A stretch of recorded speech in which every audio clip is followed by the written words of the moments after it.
আসলে eco club পালন করতে গেলে প্রথম আমাদের বুঝতে হবে ইকো ক্লাব জিনিসটা আসলে কি।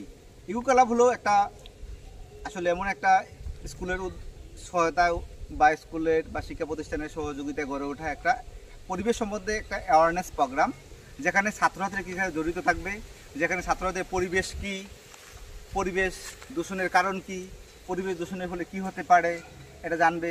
এছাড়া জীবিত বস্তুর সাথে পরিবেশের যে একটা সম্পর্ক এটা জানবে, কারণ আমরা জানি যে জীবিত বস্তুর সাথে যে পরিবেশের সম্পর্ক তাকে আমরা কি বলি, বাস্তুরীতি বলি, যাকে ইংরেজিতে বলা হয় ইকোসিস্টেম। আমরা যাকে বলি যে ecosystem is the system of the relation between living things and environment, অর্থাৎ জীবিত বস্তুর সাথে পরিবেশের যে একটা সম্পর্ক তাকে আমরা বাস্তুতন্ত্র বলি। তো এই পরিবেশ সম্পর্কে যদি আমরা সচেতন না হই বা বাস্তুতন্ত্র সম্বন্ধে যদি আমরা সঠিক জ্ঞান না থাকে, তাহলে আমাদের পরিবেশ নষ্ট হয়ে যাবে।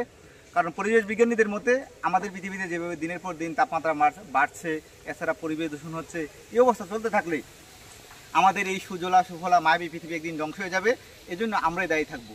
তাই সময় থাকতে পরিবেশ সম্বন্ধে আমরা সচেতন হতে হবে, এবং আমরা পরিবেশ যাতে সঠিক থাকে।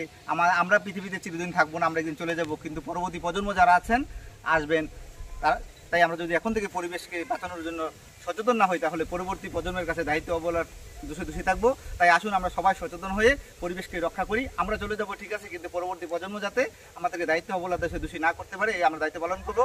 তাহলে অন্তত আমরা বলতে পারবো পরবর্তী প্রজন্মের জন্য বেশি কিছু করতে না পারি, অন্তত পরিবেশ সম্বন্ধে আমরা একটা কি করেছি, সচেতন বার্তা দিয়েছি। এই পরিবেশ দূষণের বা পরিবেশ সম্পর্কে সচেতনতা বৃদ্ধির জন্য ইকো ক্লাবের আমাদের দপ্তর যে উদ্যোগ নিয়েছে, ইকো ক্লাবের উদ্দেশ্য সার্থক হোক, সফল হোক, সেই ইচ্ছা এবং আকাঙ্ক্ষা রেখে সকলকে হার্দিক প্রীতি এবং শুভেচ্ছা জানিয়ে আমার কথা এখানে শেষ করছি। ওকে, থ্যাঙ্কস টু অল।